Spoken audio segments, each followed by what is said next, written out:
Hello everyone, कैसे हैं आप सब।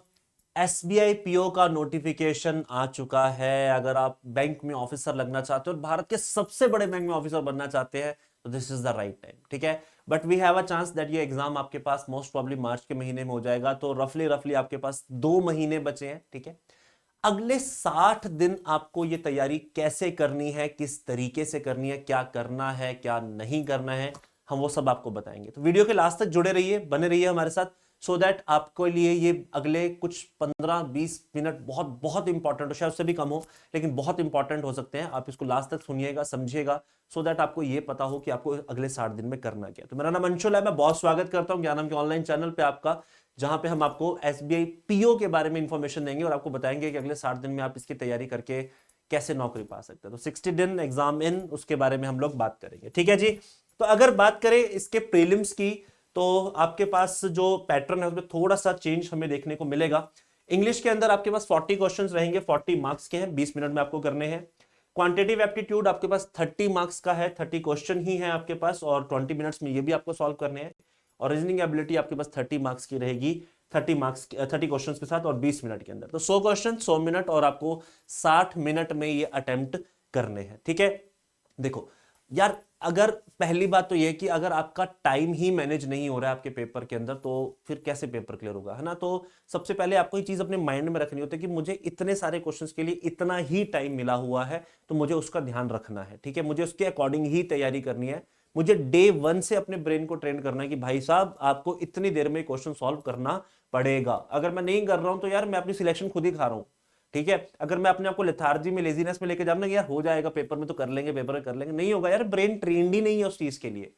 तो जिस आप ब्रेन को जैसे इंस्ट्रक्शंस देते हो, ब्रेन वैसे ही काम करता है। तो यू शुड मेक श्योर कि आप इसको ध्यान में रखें कि आपका एग्जाम में आपके क्वेश्चंस कितने पूछेंगे, आपको टाइम कितना अलॉट हुआ है और आपको वो कितने समय में इसको सॉल्व करना है, so that you can score maximum. ठीक है, talking about the mains exam, तो आपके पास रीजनिंग और कंप्यूटर के 40 क्वेश्चंस हो जाएंगे, जो कि आपको 60 मार्क्स के दिखेंगे, 50 मिनट्स में आपको अटेम्प्ट करने। डाटा एनालिसिस एंड इंटरप्रिटेशन के आपके पास 30 क्वेश्चंस रहेंगे, जो कि 60 मार्क्स के, और वो 45 मिनट्स में आपको अटेम्प्ट करने। जनरल इकोनॉमी, बैंकिंग अवेयरनेस, और ये आपके 60 क्वेश्चन 60 मार्क्स के रहेंगे 45 मिनट्स में। और इंग्लिश के आपके पास 40 क्वेश्चंस रहेंगे 20 मार्क्स के, जो कि 40 मिनट्स में आपको अटेम्प्ट करने हैं।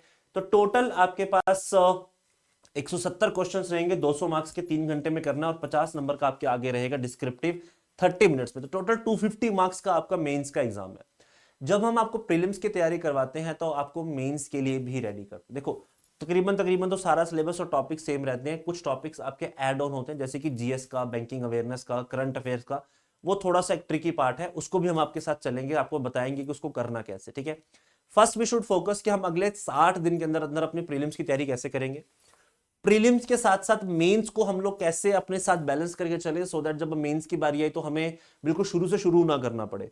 At least we should be 60-70% ready for the mains. तो अगले 15 रिजल्ट पेपर देने के बाद पता लग ही जाता है कि कितनी तैयारी थी, कितना अच्छा हुआ है। उसके बाद हम लोग इस चीज को ध्यान में रखेंगे कि यार कि हमारा पूरा जो एनर्जी है अगले 15-20 दिन की एग्जाम के बाद, जब मेंस का हमारे को टाइम मिलता है, उसमें भी हम लोग श्योर रहेंगे बस अब हमें खींचना है, थ्रेश होल्ड पे हम लोग हैं, हमें खींच के इसको पार लेके जाना है। तो ये दोनों काम आपको साथ साथ करने हैं कि आपको प्रीलिम्स के साथ साथ किसकी तैयारी रखनी है, मेंस की भी रखनी है। ठीक है, बात करते हैं कि पिछले कुछ सालों में जो हमारे एसबीआई पीओ का पेपर, उसमें रीजनिंग का क्या पैटर्न रहा है, किस तरीके के क्वेश्चंस आए हैं। ठीक है, पजल सिटिंग अरेंजमेंट की अगर बात करें तो 2019 में आपके पास 15 से 20 क्वेश्चंस थे।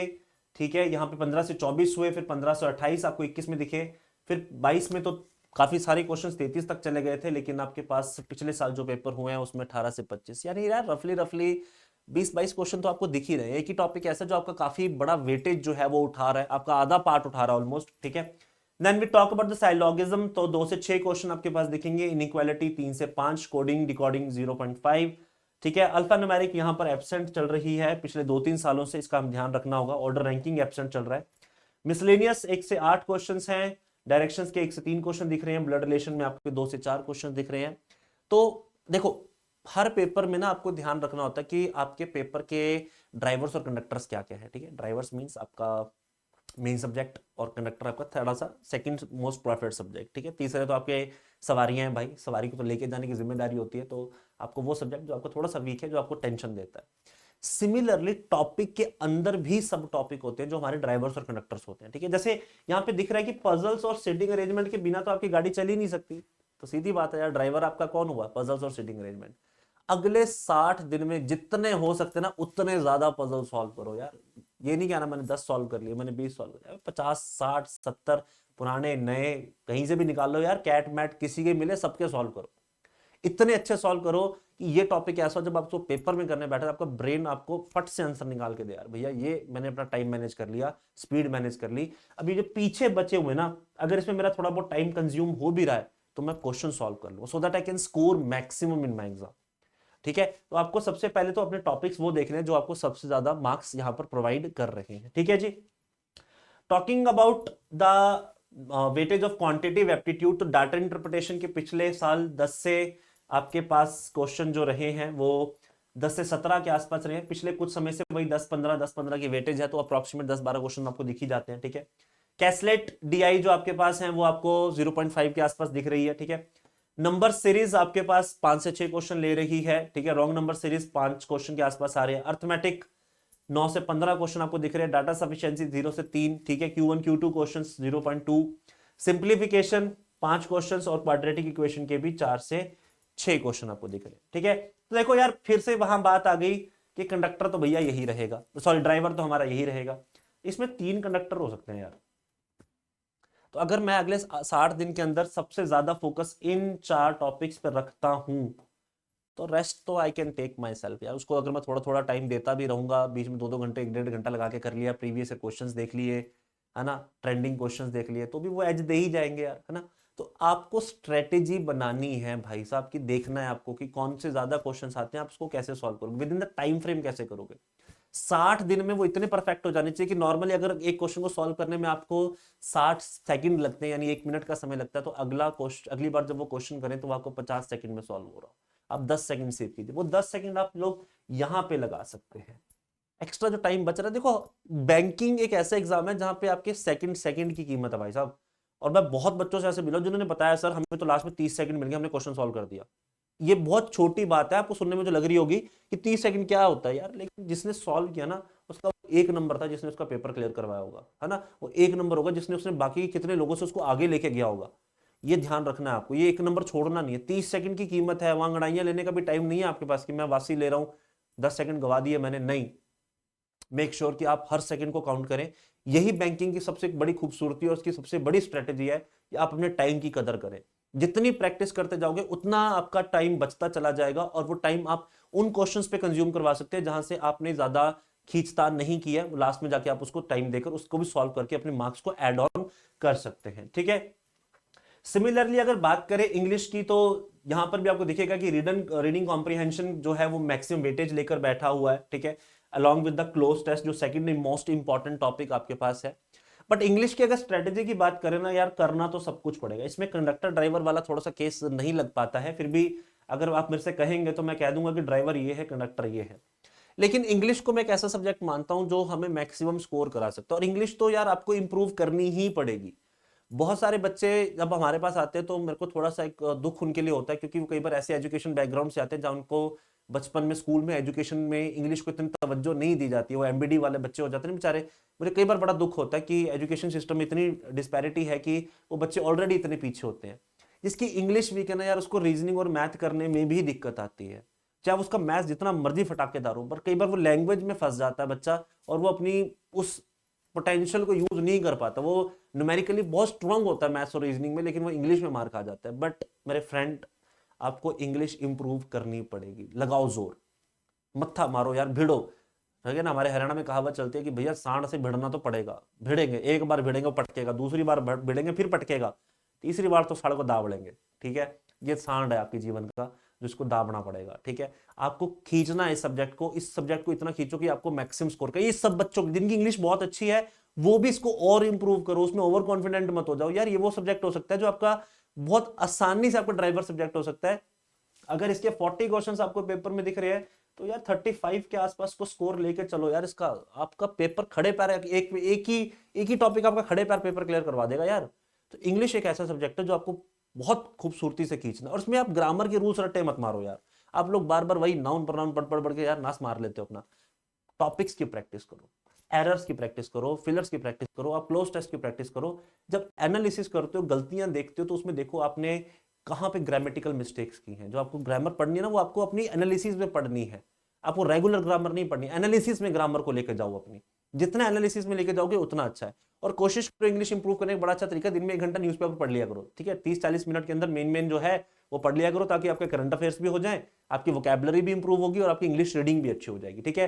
फ्रंट पेज पढ़ सकते हो, सारी न्यूज नहीं पढ़नी है, ठीक है। अमिताभ बच्चन को काटी मधुमक्खी, काट की तुम्हारा कोई लेना देना नहीं है। मेन न्यूज पढ़ो, गवर्नमेंट ने कौन सी स्कीम्स लाई हैं, कोई बहुत बड़ा मोमेंडम ऑफ अंडरस्टैंडिंग साइन हुआ है, मेन न्यूज पढ़ो। स्पोर्ट्स पेज पढ़ो, स्पोर्ट्स में भी सारा नहीं पढ़ना, मेन मेन न्यूज पढ़ो। बिजनेस न्यूज पढ़ो, आप लोग, आपके लिए काम की आती है। एक आधा एडिटोरियल पढ़ा करो। ऐसी चीजों से करने से आपकी इंग्लिश ऑटोमेटिकली इंप्रूव होगी। अगले 60 दिन में कोशिश करेंगे इस हैबिट को हम लोग बनाने की, ठीक है। ये आपके एग्जाम्स के कुछ पैटर्न के अंदर जो पिछले क्वेश्चंस रहे हैं, आप इनको थॉरली देखिए, समझिए समझिए, सो दैट आपको समझ में आए कि आपको करना क्या है, ठीक है, ठीक है। इसके अलावा कुछ चीजें हैं जो आपको अगले 60 दिन तक फॉलो करनी है, ठीक है। 60 दिन अच्छा खासा समय होता है, ठीक है। भूल जाओ यार अगले 60 दिन के लिए कोई यारी दोस्ती भी है यार, ठीक है। अगर आपकी कोई महिला मित्र या पुरुष मित्र भी हैं तो उनको भी थोड़ा बोलो कि यार तैयारी करनी है, इतना ही टाइम आपको दे सकते हैं। 2 टाइम मना नहीं करता हूँ, थोड़ा टाइम दो, बता दो यार, 10 मिनट 15 मिनट दिन में बात कर सकते हैं। सारा दिन व्हाट्सएप पे नहीं लगे रहना है, ठीक है। सारा दिन इंस्टाग्राम पे नहीं लगे रहना है, ये काम छोड़ दीजिए। 60 दिन की तैयारी है यार, 60 दिन अपने आप को दे दीजिए। अगर आप 60 दिन अपने आप को देते हैं तो आप एश्योर कर लेंगे कि आपको नौकरी मिल रही है यार। अदरवाइज फिर वो 1 साल का लूप आएगा, फिर मैं आपको आगे यही सेम बातें बताऊंगा यार, क्या मजा आएगा ना। एक ही चीज सुनने में कितनी बार मजा आता है ना। एक ही जोक पे बार बार हंसी नहीं आती ना, तो एक ही तैयारी में बार बार मजा भी नहीं आता। वो आपको कंज्यूम कर लेगी यार, आपको मेंटली कंज्यूम कर लेगी, आपकी जीने की जो जील है ना वो खा जाती है, तो आपको वो नहीं करना है। अगले 60 दिन यार इतनी मेहनत करो, इतनी मेहनत करो, भूल जाओ सब कुछ। कहीं दुनिया खत्म नहीं हो रही है यार, सब वही है, मनाली वही है, गोवा वही है। अभी नहीं जाओगे कभी तो चले ही जाओगे यार, कोई दिक्कत नहीं है, कहीं खत्म नहीं हो रही है दुनिया अभी, है ना। पढ़ो बैठ के, 60 दिन इतनी मेहनत करो कि आप अगले 60 सालों के लिए किसी को आंसरेबल ना रहे, है ना। इसके साथ साथ कुछ चीजों को फॉलो करो यार। सबसे पहले अपने स्लीपिंग पैटर्न को सुधारो यार, ठीक है। दिन में सोते हो रात को सोते हो, पहले तो यही डिसाइड करो, ठीक है। जिस टाइम पे सोते हो सो, कोई दिक्कत नहीं है। दिन में सोते हो रात को बैठ के पढ़ो, रात को सोते हो दिन में बैठ के पढ़ो। और कोशिश करो कि एक बारी में 6 से 7 घंटे की नींद ले लो, बस कहानी खत्म, ठीक। और अगर बीच में डिप लेना चाहते हो तो दिन में आधे पौने घंटे की नींद ले सकते हो, कोई दिक्कत नहीं है। टोटल 6-7 घंटे से ऊपर की नींद नहीं होनी चाहिए, ठीक है। बट कोशिश करना कि 6 घंटे से ज्यादा की नींद एक साथ एक सीक्वेंस में आ जाए, और एक फिक्स टाइम पे सोना शुरू करो और फिक्स टाइम पे उठना शुरू करो। अपने ब्रेन को ट्रेन करो। ऐसा नहीं है किस दिन 2 बजे सोते हो, किस दिन 10 बजे सो जाते हो, माता का वाल बना रखा तुमने अपने आप को, वो काम नहीं करना है। स्लीपिंग पैटर्न आपका एक प्रॉपर तरीके से आ जाना चाहिए, ठीक है। सेकंड, अपनी वाटर इनटेक और अपनी फूड हैबिट सुधारो यार, ठीक है। कुछ समय के लिए अपना ये जो सो कॉल्ड जंक फूड है, आपका फ्राइड फूड है, घर में भी ये पराठे वराठे बंद करो। माता को बोल दो यार कि सिंपल खाना खाना है, ठीक है। थोड़े दिन आपकी बॉडी आपको रिएक्ट करेगी और कुछ समय के बाद ठीक हो जाएगा। शुगर की कंजप्शन को भी थोड़ा सा अगर आप कंट्रोल कर सकते हैं तो it will be good for. पहले 5-6 दिन तो बॉडी बहुत मचलेगी, बट अगर आप शुगर का इंटेक, खासकर जो डायरेक्ट शुगर्स आप लेते हैं, मतलब मीठे की मिठाई वगैरह का, वो छोड़ सकते हो। फ्रूट्स का शुगर बहुत अच्छा है, कोई दिक्कत नहीं है, लेते रहिए। चाय में अगर आप चीनी लेते हैं, कॉफी में आप चीनी लेते हैं, तो थोड़ा थोड़ा उसको कम कर लीजिए। 2 चम्मच पीते हैं तो 1 चम्मच पीजिए, 1 चम्मच पीते हैं तो आधा चम्मच पीजिए, इतने में आपका काम चल सकता है। शुगर लेवल को कम ले आओ, बॉडी की एनर्जी बहुत अच्छी बनती है एक समय के बाद, इसके बाद, ठीक है। तो ये 2-3 चीजें ऐसी हैं जो आपके एग्जाम के साथ साथ चलेंगी। और 1 घंटा वर्कआउट करो यार, थोड़ा सा ना अपनी बॉडी को हिलाओ, ठीक है। वॉक पे जाओ, रनिंग पर जाओ, योगा करो, ठीक है। जिम जाते हो जिम जाओ, बट 1 घंटे में वापस आ जाना है, वहीं नहीं बैठे रहना है। और ऐसा नहीं 1 घंटा जिम के 2 घंटे बाहर खड़े के बातें करो, नहीं, गए और वापस आए, ठीक है।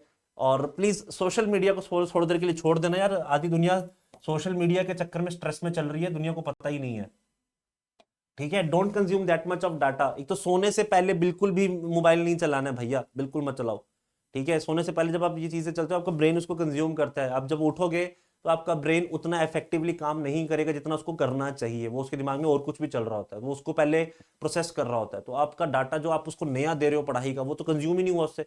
तो प्लीज अपने जो ब्रेन की कंजप्शन है उसको थोड़ा सा इंप्रूव करें, और लड़ाई झगड़े फालतू के कलेशों से कुछ समय के लिए दूर रहे, सो दैट आप अगले 60 दिन में अपना एग्जाम क्लियर कर सके, ठीक है।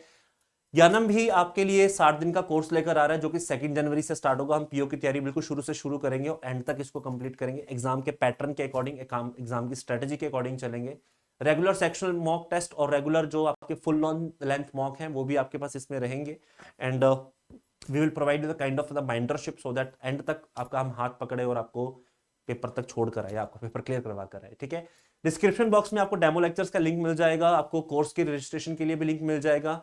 बाकी आप किसी अगर इन्फॉर्मेशन को चाहते हो दिए गए नंबर्स पे आप हमें कॉल कर सकते हो। And you can also join us on Instagram, Telegram and YouTube channels for the more information. And you can subscribe to the Gyanam online channel for the information regarding your examinations, admit card dates और कोई fresh अगर कोई changes हुए हैं exam pattern में वो आपको provide किए जाते हैं, ठीक है। Till then just everybody take care of yourself, enjoy your new year and take a resolution that we should get a government job in the next year, ठीक है। Till then just take care of yourself everybody, God bless you all, thank you so much।